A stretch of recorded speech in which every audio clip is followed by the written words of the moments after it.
حضور اللہ آپ کو سلام کہتا ہے۔ یا رسول اللہ اس جوان کو آپ نے کیوں نکالا؟ آقا فرماتے ہیں اے جبریل کیا تم نے نہیں دیکھا اس نے کتنا بڑا جرم کیا؟ حضرت جبریل عرض کرتے ہیں یا رسول اللہ مبارک ہو اس نے توبہ کی ہے، اللہ نے اس کے گناہ کو معاف کر دیا ہے، اور یہ ارشاد فرمایا ہے آپ کی امت میں اگر اس سے بڑا بھی گناہ کوئی کرے گا اور وہ سچی توبہ کرے گا تو اللہ اس بندے کو بھی معاف فرما دے گا۔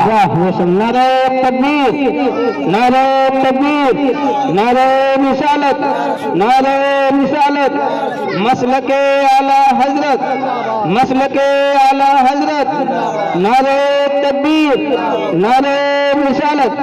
اور یاد رکھنا لوگوں جو اللہ کا ہو جاتا ہے اللہ اس کا ہو جاتا ہے۔ بے شک اللہ ارشاد فرماتا ہے ان اللہ یحب التوابین، بے شک توبہ کرنے والوں کو اللہ اپنا محبوب بنا لیتا ہے۔ بے شک بے شک۔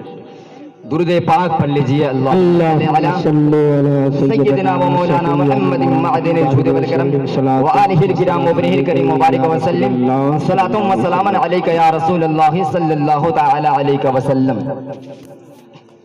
اب توجہ سے میری بات سننا، خاص کر کے میری مائیں اور بہنیں میری باتوں کو توجہ سے سنیں گی۔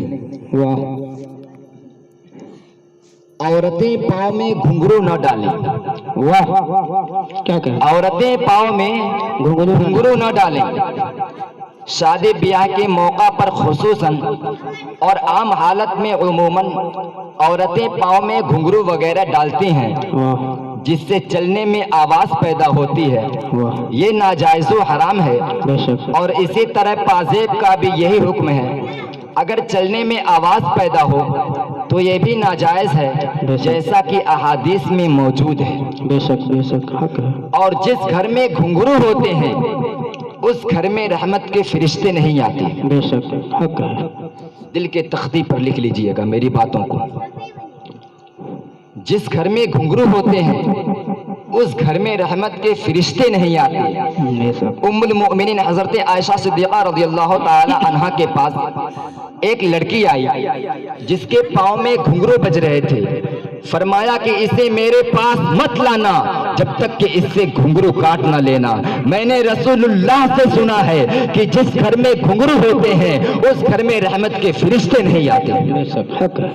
جو کہہ دیا میرے آقا نے ٹل نہیں سکتا، جو کہہ دیا میرے آقا نے ٹل نہیں سکتا، عمر کا فیصلہ ہرگز بدل نہیں سکتا۔